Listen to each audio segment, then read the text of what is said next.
हमने पिछले वाले डिस्कशन के अंदर लीफ नोड और कोर नोड के बारे में डिस्कस किया था। लीफ नोड के पास नोड आईडी हो भी सकता है और नहीं भी हो सकता है। तो मैंने वहाँ बताया था कि वहाँ पे यूज़र आईडी होगा, यूज़र आईडी या एंड पॉइंट एड्रेस। अगर नोड आईडी है तो नोड आईडी भी हो सकता है।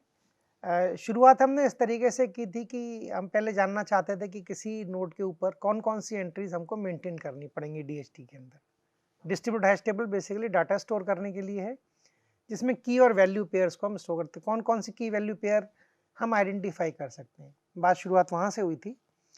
तो इसके बाद हम लीफ और कोर नोड पे आए थे। तो वहाँ पे पिछले बार डिस्कशन में मैंने एक राउटिंग टेबल एक्सचेंज के बारे में भी बताया था कि जो कोर नोड है वो आरटी रिक्वेस्ट भेजता है, उसमें कोई राउटिंग टेबल नहीं आती अटैच में। आरटी रिक्वेस्ट के रेस्पॉन्स में राउटिंग टेबल, जिस नोड के पास रिक्वेस्ट आती है वो अपनी पूरी राउटिंग टेबल की कॉपी को भेज देता है वापस। और जो नोड आईडी है, सोर्स नोड आईडी है जिसने आरटी रिक्वेस्ट भेजा है, उसकी नोड आईडी को कंसीडर नहीं करता है ऑप्टिमाइजेशन के लिए। ठीक है, अगर अपडेट आरटी करके आता है तो उस टाइम पे सोर्स नोड आईडी को भी कंसीडर किया जाता है। तो इस तरीके से लोग अपने आप को लीफ नोड मेंटेन कर सकते हैं। वो हमेशा आरटी रिक्वेस्ट ही भेजते हैं अगर उनके पास नोड आईडी होता है। और अगर वो यूज़र आईडी है तो नॉर्मली यूज़र आईडी का जो हैश वैल्यू होती है, उसके जो भी रूट नोड होता है वहाँ उसकी राउटिंग टेबल को कॉपी कर लेते हैं, अपने यहाँ से जो क्वेरीज को फॉरवर्ड करने के लिए उनको इस्तेमाल किया जाता है। ठीक है, तो यहाँ पे मैं एक यूज़र आईडी की बात कर रहा था। तो दो चीज़ें हैं जो मैं बताना चाहूँगा। एक तो ये यूज़र आईडी किस तरीके से श्योर होते हैं कि वाकई में वही यूज़र है जो वो यूज़र आईडी बता रहा है अपनी। एक तो ये जानना ज़रूरी है। जैसे अगर कोई मेरे को फ़ोन आता है किसी फ़ोन नंबर से या किसी ईमेल आईडी से इस DHT based voice over IP system में, तो मेरे को चेक करना होगा कि सामने वाला बंदा वही है कि नहीं है, सामने वाला जो मनुष्य है या जो यूज़र आईडी है वही यूज़र आईडी है कि नहीं जो वो बता रहा है। तो उसके लिए हम यूज़ करते हैं एक चीज़ को, उसको बोलते हैं सिक्योरिटी सर्टिफिकेट। बट इससे पहले मैं सिक्योरिटी सर्टिफिकेट और यूज़र आईडी का सिक्योरिटी सर्टिफिकेट कैसे जनरेट होता है उस पर जाता हूँ। तो एक छोटी सी चीज़ और मैं बताना चाहूँगा, इसको बोलते हैं डिफरेंशियल राउटिंग टेबल, क्योंकि मैंने पिछली बार राउटिंग टेबल के बारे में बात किया था।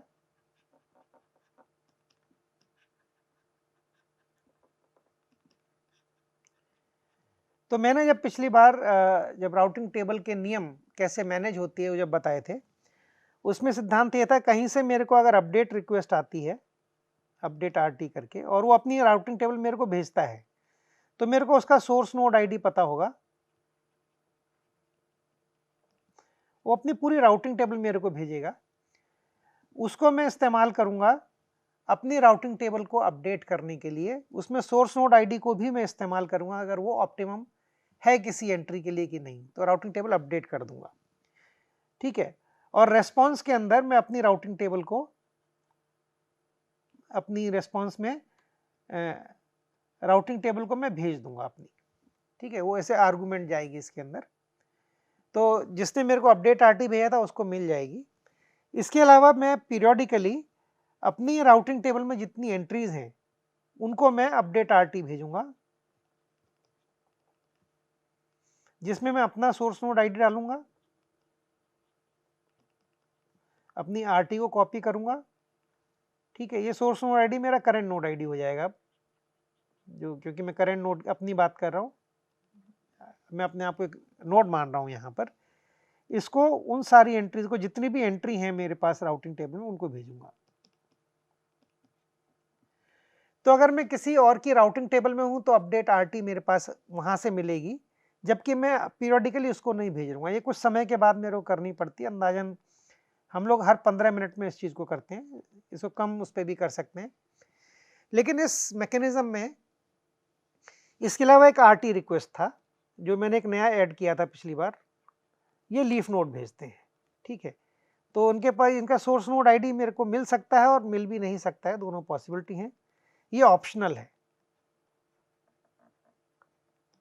ठीक है, तो जो भी मेरे पास आरटी होगी मैं उसको वापस भेज दूंगा उसके अंदर।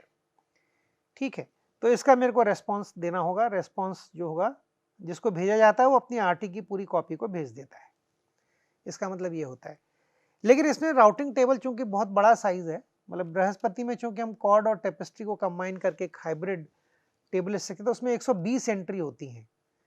तो 120 की 20 एंट्री को जब कहीं से मिलती हैं तो उनको सारी एंट्री वेरीफाई करनी पड़ती है कि वाकई में वो रैंडमली जनरेटेड हैं कि नहीं है। तो वो वेरिफिकेशन करेंगे, तो उसके अंदर उसके नोड आईडी को लेंगे, उसकी पब्लिक की को लेंगे, इसके हैश को कंप्यूट करेंगे जोड़ के,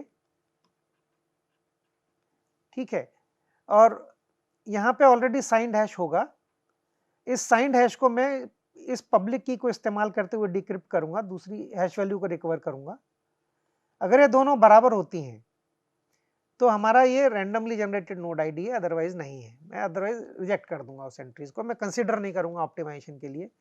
तो कंप्यूटेशनली इंटेंसिव हो जाता है। हर 15 मिनट के बाद सारे नोड नेटवर्क के 120 एंट्री को यूज करते हैं अपने को ऑप्टिमाइज करने के लिए। मान लीजिए कोई नया नोड आया ही ना हो, कोई गया ना हो, और ऑलरेडी स्टेबल राउटिंग टेबल है, तो भी राउटिंग टेबल आएगी और मेरे को ये कैलकुलेशन करनी पड़ेगी। तो हम इसको ऑप्टिमाइज कर सकते हैं। तो हम थोड़ा बदलाव करते हैं, अब हम पूरी टेबल नहीं भेजते हैं कभी भी। तो पूरी टेबल कब भेजी जाएगी? जब मेरे पास कोई नोड से मेरे को अपडेट आरटी टेबल मिलती है, ये पहले वाला केस।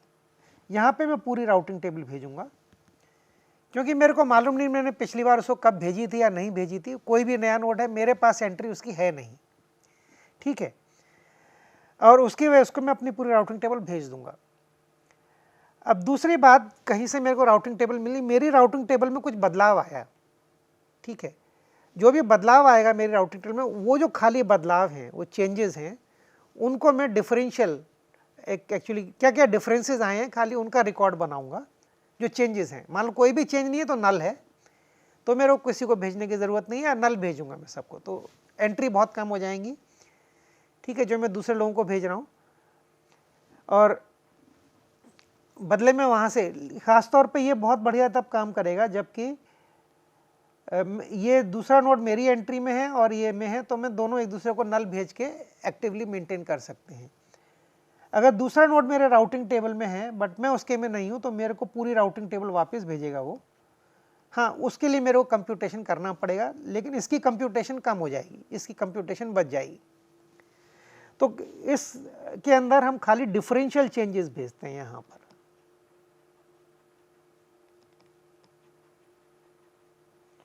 ठीक है, जब भी कोई बदलाव होगा, इतना चेंज हुआ, उस चेंज को सारे मेरे जितने नोड आईडी हैं उन सबको भेज देना है। कुछ नहीं हुआ तो कुछ समय के बाद, अंदाजन जो 15 मिनट का समय है, उसके बाद हम नल भेज देंगे, कोई चेंज नहीं हुआ है राउटिंग टेबल के अंदर। आरटी रिक्वेस्ट आती है तो नोड आईडी मेरे राउटिंग टेबल में नहीं है, तो मेरे को पूरी भेजनी पड़ेगी, यहाँ पे हम पूरी भेजेंगे। तो ये differential mode of routing table update, इसकी वजह से हम लोग सिस्टम को काफ़ी एफिशिएंट कर सकते हैं। सो ये एक नई चीज़ हमने बृहस्पति 4 के इम्प्लीमेंटेशन में इस्तेमाल की है। अब हम आते हैं यूज़र आईडी के ऊपर। ये यूज़र आईडी क्या होता है? तो यूज़र आईडी जैसे मैंने पहले बताया, मोस्टली ईमेल आईडी होगी। अगर ये नेटवर्क खाली भारत के लोगों के लिए तो शायद आधार नंबर हो सकता है, खाली अमेरिका के लिए तो सोशल सिक्योरिटी नंबर हो सकता है, या कोई भी नेशनल आइडेंटिटी नंबर हो सकता है, बट ये यूनिक होना चाहिए। अब चूंकि हम पीयर टू पीयर नेटवर्क पूरी दुनिया में काम करेगा, ये सीमित नहीं है किसी एक ज्योग्राफी के लिए या किसी एक देश के लिए, तो ईमेल आईडी एक बेहतरीन मैकेनिज्म है जो कि यूनिक होता है। कोई दो लोगों का ईमेल आईडी सेम नहीं हो सकता कभी भी, ठीक है, कम से कम वो डिफरेंट डोमेन में करेंगे, और एक ही डोमेन में अगर आप कोशिश, ऑलरेडी ये आईडी एग्जिस्ट करती है तो आपको ये नहीं मिलेगा जब आप अपनी ईमेल आईडी क्रिएट करते हो, ये पॉसिबल नहीं होता है, ठीक है। तो ये यूनिक होता है। तो यूज़र आईडी को हमें एक सर्टिफिकेट, क्योंकि यूज़र आईडी का पब्लिक की लोगों को वेरीफाई करना है, ये पब्लिक की वाकई में इस यूज़र आईडी की है कि नहीं है, ठीक है, वाकई में वो है कि नहीं। तो इसके लिए हम लोग हम सर्वर को यूज़ करते हैं, उसको बोलते हैं authentication server. Peer to peer system इसके बगैर भी बनाया जा सकता है। एक एग्जाम्पल है सिंक थिंग करके। ये बेसिकली फाइल्स को एक फोल्डर से दूसरे मशीन किसी फोल्डर में सिंक्रोनाइज करने का काम आता है। यहाँ पे ऑथेंटिकेशन सर्वर नहीं होता है, लेकिन हम लोग इसको इस्तेमाल कर रहे हैं। तो वापस इस पे आते हैं। तो ऑथेंटिकेशन सर्वर के पास एक सिक्योरिटी सर्टिफिकेट होता है, इसकी पब्लिक और प्राइवेट की जरूर होती है।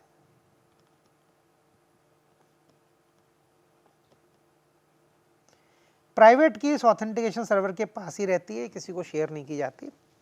जब हम बृहस्पति 4 सिस्टम चलाएंगे तो उस समय प्राइवेट की ऑथेंटिकेशन सर्वर के पास होगी। इसकी पब्लिक की को जब हम एप्लीकेशन बना के डिस्ट्रीब्यूट करते हैं दुनिया में लोगों को इस्तेमाल करने के लिए, उस समय पब्लिक की को उसके ट्रस्ट स्टोर के, ट्रस्ट स्टोर क्या होता है, किसी भी एप्लीकेशन में एक मेमोरी होती है या एक डिस्क स्पेस में उसका एरिया होता है जहाँ इंफॉर्मेशन, इसको वो ट्रस्ट करता है, तो इसको ट्रस्ट स्टोर बोलते हैं हम लोग। ठीक है, तो इसमें बेसिकली इस ऑथेंटिकेशन सर्वर का एक सिक्योरिटी सर्टिफिकेट को ये रखेगा। तो पब्लिक की को रखता है, इसको बोलता है ऑथ सर्वर, और उसकी पब्लिक की। ये एक्चुअली सब लोग चेक भी कर सकते हैं वेब पोर्टल से, चाहें तो हम ऐसा सिस्टम बनाएंगे। ठीक है, जनरली जब आप लोग सर्टिफिकेट यूज़ कर रहे होते हो तो हम लोग जनरली सर्टिफिकेट को वेरीफाई करते हैं हम हमेशा। ठीक है, तो इसको बोलते हैं हम लोग ट्रस्टेड अथॉरिटी जिसे कहते हैं। तो आपके सर्टिफिकेट में लिखा होता है उसको कहाँ से वेरीफाई करना है। तो हर डोमेन की एक ट्रस्टेड सर्टिफिकेट रिपोजिटरी होती है, और कोई सर्टिफिकेट रिवोक होता है तो उसको रिवोकेशन सर्वर से भी वेरीफाई कर सकते हैं, क्योंकि वो वेरीफाई तो हो सकता है लेकिन वो रिवोक्ड है, तो हमें उसको उस पर विश्वास नहीं करना है। तो अगर कोई भी सर्टिफिकेट इस प्राइवेट की से साइन किया जाता है तो कोई भी यूज़र इस पब्लिक की से उसको वेरीफाई कर सकता है। इसका मतलब इस ऑथेंटिकेशन सर्वर ने उसको साइन किया था। ठीक है, डिजिटल सिग्नेचर मैंने पहले बताया था। तो ये इस तरीके से हम वेरीफाई कर सकते हैं। लेकिन अब ये इशू कैसे किया जाएगा, तो मान लीजिए कोई मशीन है, तो मैं उसमें यूज़र हूँ, मैं अपना यूज़र आईडी डालता हूँ। अब मेरे पास सर्टिफिकेट तो है नहीं इस समय, तो मैंने अपना ईमेल आईडी डाला। तो सबसे पहले सर्टिफिकेट जनरेट करते हैं। ये इंपॉर्टेंट बात है, सेम यूज़र आईडी कई नोड्स के ऊपर इस्तेमाल हो सकता है। नोड आईडी को सर्टिफिकेट की ज़रूरत नहीं होती है, वहाँ खाली हम रैंडमनेस के लिए पब्लिक प्राइवेट की पेयर यूज़ कर रहे हैं। यहाँ पे हम आइडेंटिफिकेशन के लिए कर रहे हैं, और उस आइडेंटिफिकेशन ऑथेंटिकेशन के बाद हम ऑथोराइजेशन कि उसको क्या एक्सेस देना है उसको तय करते हैं। तो इसमें ऑथोराइजेशन थोड़ा डिफरेंट तरीके से होता है हमारे सिस्टम में, क्योंकि सेंट्रल सर्वर नहीं है कोई भी, तो इसलिए इस केस में हम लोग एन्क्रिप्शन के थ्रू ऑथोराइजेशन को कंट्रोल करते हैं। तो इस केस में ये ऑथेंटिकेशन सर्वर को एक रिक्वेस्ट भेजेगा। अब ये सिक्योर चैनल के ऊपर जाएगी। ये सिक्योर चैनल कैसे क्रिएट होता है, इसके लिए हम सिक्योर सॉकेट लेयर प्रोटोकॉल को यूज़ करते हैं, क्योंकि हमें पब्लिक की ऑथेंटिकेशन सर्वर की मालूम होती है, उसके पास प्राइवेट की है। इन दोनों को इस्तेमाल करके मैं एक सिक्योर चैनल बना सकता हूँ। ये कैसे करते हैं मैं अभी बाद में आता हूँ। तो इसने अपना एक जो यूज़र है अपना एक सर्टिफिकेट क्रिएट करता है, अपनी एक पब्लिक प्राइवेट की पेयर भी जनरेट करता है, और पब्लिक सर्टिफिकेट में ये डालता है अपना ईमेल आईडी, जो अपनी पब्लिक की जनरेट की है उसको डालता है। प्राइवेट की को अपने पास स्टोर करता है ट्रस्ट स्टोर में, ये किसी को बताना नहीं है। ठीक है, इससे इसको साइन कर देता है इस पूरी चीज़ को। तो एक यहाँ पे साइंड हैश जनरेट हो जाता है, जो कि मैं इस पब्लिक की से वेरीफाई कर सकता हूँ। तो ऑथेंटिकेशन सर्वर से कनेक्ट करने के बाद मैं सर्टिफिकेट को भेज देता हूँ, काइंडली साइन दिस। वो अपनी प्राइवेट की से मेरे को साइन करके दे दो, जिससे कि कोई और नोड जिसके पास तुम्हारी पब्लिक की ट्रस्ट स्टोर में है वो मेरे को वेरीफाई कर सकता है। ठीक है, तो बेसिकली एक और सिग्नेचर यहाँ जनरेट करना है और इसमें अपेंड करना है नीचे इस प्राइवेट की से। बट ऑथेंटिकेशन सर्वर को चेक करना चाहिए कि जो आदमी भेज रहा है इसके पास ये ईमेल आईडी है भी कि नहीं इसका एक्सेस। हम हर किसी का ऐसे साइन नहीं कर सकते हैं। तो ये अपने यहाँ पे ऑथेंटिकेशन सर्वर ईमेल भेजता है इस ईमेल आईडी को। अगर ये फ़ोन नंबर होता तो ओटीपी भेजता।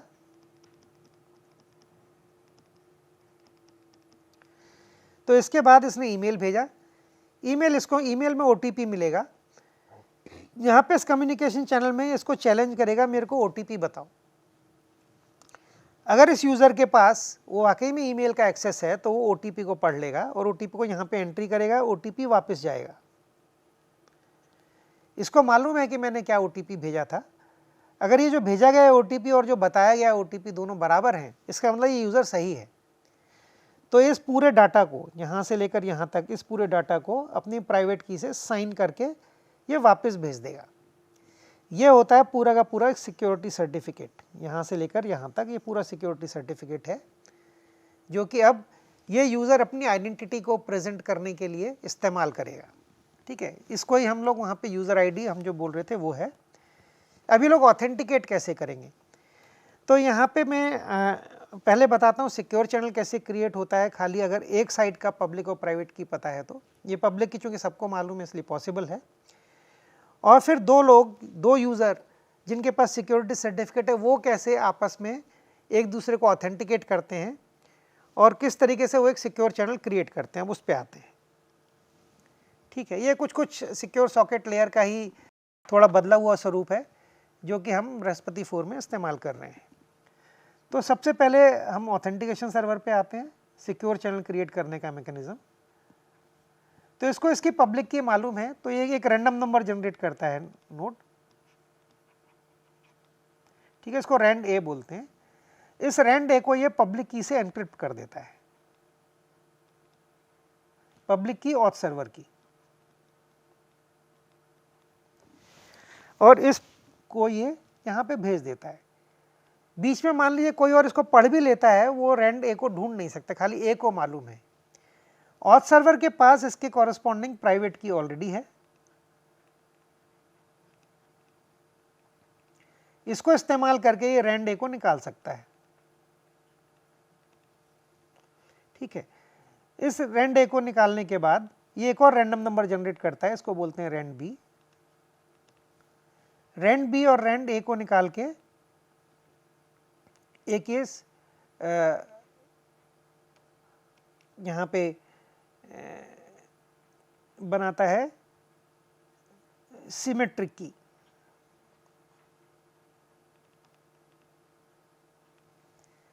और सिमेट्रिक की का हैश वैल्यू कंप्यूट करता है, और इस हैश वैल्यू को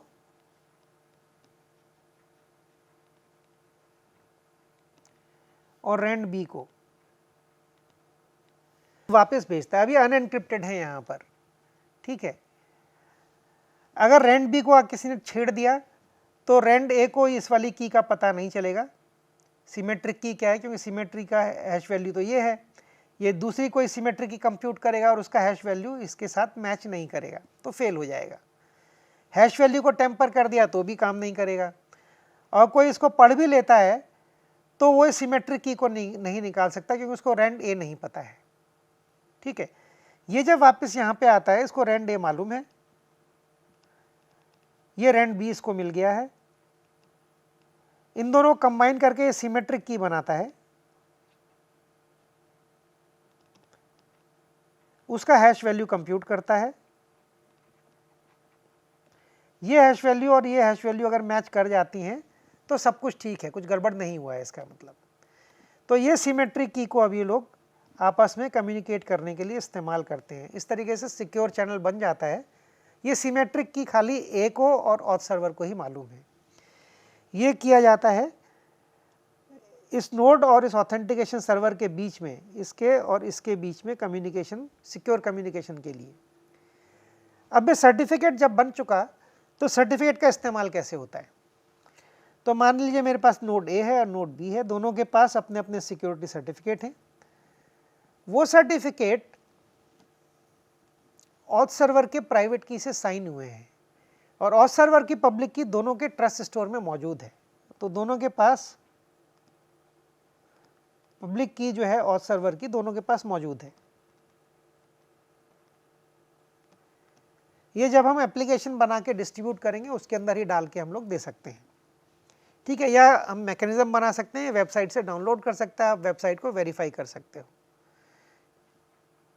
अच्छा, यहाँ पर हमने ऑथ सर्वर के पास प्राइवेट की है कि नहीं ये हमने वेरीफाई नहीं किया, तो वो और करना होता है। तो मैं वो उसके लिए हम लोग यहाँ पे इसको प्राइवेट की से साइन कर देते हैं, साइन हैश दे देते हैं, डिजिटल सिग्नेचर, जो कि जब वापस लौट के आता है तो पब्लिक की से उसको वेरीफाई भी कर लेता है जिससे ये पता चलता है कि ये जो auth server genuine auth server है, इसके पास वो प्राइवेट की है जो पब्लिक की के कॉरस्पॉन्डिंग है। तो कोई और आदमी ऑथ सर्वर नहीं बन सकता। अभी तो कोई और भी ऑथ सर्वर बन सकता था बीच के अंदर, तो वो नहीं होगा अब इस केस के अंदर। तो अगर ये डिजिटल सिग्नेचर ऐड कर देंगे तो हम उस प्रॉब्लम को भी सॉल्व कर लेते हैं। अब आते हैं म्यूचुअल ऑथेंटिकेशन के ऊपर। ए अपने सर्टिफिकेट को यहाँ पे भेजता है। सर्टिफिकेट टेम्पर होगा तो उसका डिजिटल सिग्नेचर खराब हो जाएगा। तो इसमें जनरली ईमेल आईडी होगी या फ़ोन नंबर, जो भी यूनिक आइडेंटिफिकेशन होता है। पब्लिक की होगी जो यूज़र ने क्रिएट की है। इसके सिग्नेचर्स होंगे और एक डिजिटल, ये सिग्नेचर अपना सेल्फ सिग्नेचर है, इस पब्लिक की से वेरीफाई होता है। एक सिग्नेचर होगा जो ऑथ सर्वर ने किया होगा।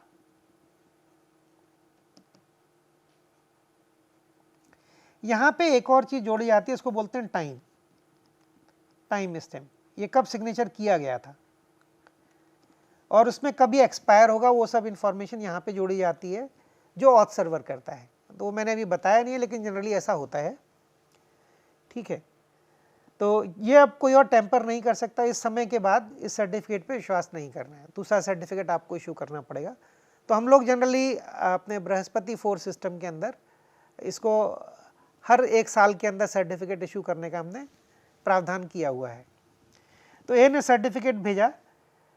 ये जो पब्लिक की मेरे पास चूँकि ऑथ सर्वर की है, तो उससे मेरे को बी पता कर लेगा कि ये सर्टिफिकेट जेन्युइन है कि नहीं। तो ये सर्टिफिकेट जेन्युइन है तो ये ईमेल आईडी जो है, ये सर्टिफिकेट ठीक है, इसने ईमेल आईडी अभी, लेकिन अभी इसको वेरीफाई भी करना है मेरे को। अब बी भी जो है अपना सर्टिफिकेट इसको भेजेगा। तो बी को, अब ए को ए की पब्लिक की मिल गई, ये वाली की, तो पब्लिक की ए की है, ये तो गारंटी हो गई। इसको इसी प्रकार पब्लिक की मिल जाएगी बी की। अब पब्लिक अभी तक खाली सर्टिफिकेट ये बताता है ये पब्लिक की इस ईमेल आईडी के कॉरस्पॉन्डिंग है। अभी ये नहीं बताता है कि ये वाकई में ए ने भेजा है कि नहीं भेजा है। कोई और भी आपके सर्टिफिकेट को भेज सकता है। तो हमें ये चेक करना है कि अगर ए की पब्लिक की मेरे को मालूम है, मेरे को उसका वेरीफाई करना है उसके पास प्राइवेट की है कि नहीं। तो इसका मेथड होता है, अभी एक रैंडम नंबर जनरेट करता है रैंड ए,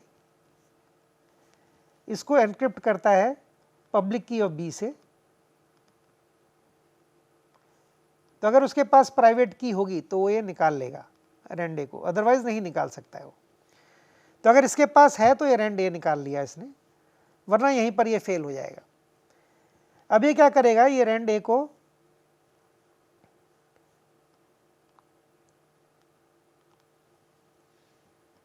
और रैंड बी को जोड़ के एक रैंड बी जनरेट करेगा। इससे सिमेट्रिक की तो बना लेगा अपनी, जो बाद में काम आएगी सिक्योर सेशन के लिए। अब ये रैंड बी को वापस भेजेगा। ठीक है, रैंड बी को भेजेगा और इस सिमेट्रिक की हैश वैल्यू को भेजेगा।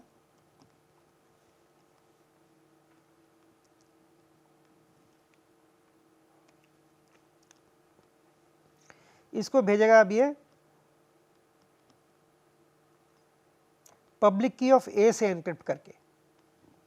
ठीक है, अभी जब ये वापस, ये बीच में कोई और पढ़ नहीं सकता है इस हैश वैल्यू को और रैंड बी को, खाली